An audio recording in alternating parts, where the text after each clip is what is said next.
Bushfires. They're everywhere in New South Wales.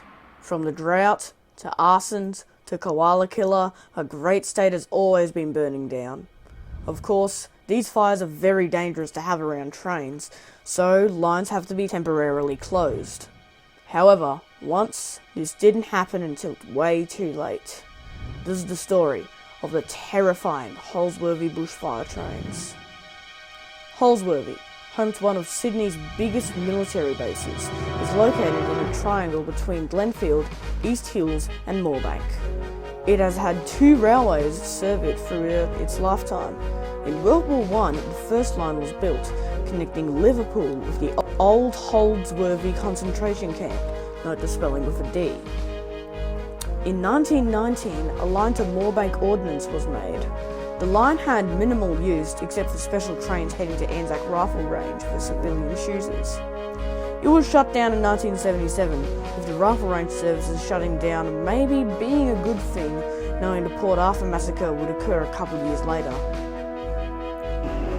The second line opened in the 1980s as a new passenger link between East Hills and Glenfield. It has a small siding built with it heading to Moorebank Ordnance, however it has only been used for terrorist training.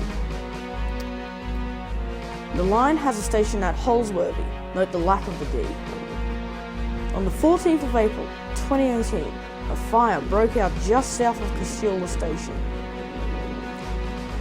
It started to sweep its way southeast, heading straight for the T8 Holsworthy line.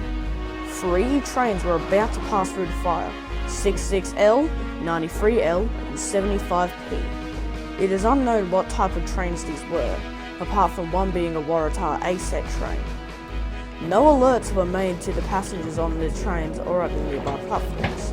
However, there were alerts of grass fires in the area as the train started to charge towards the fires. Then, as the passengers look out the windows of the trains, horror ensues.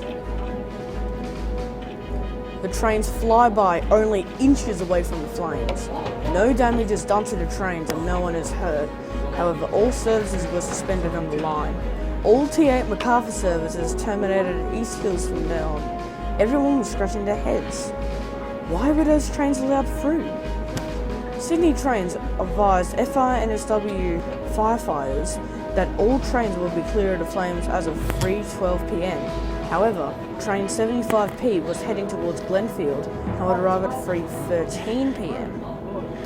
The other 2 trains were able to dart through before it was known that fire had gotten as close as it did.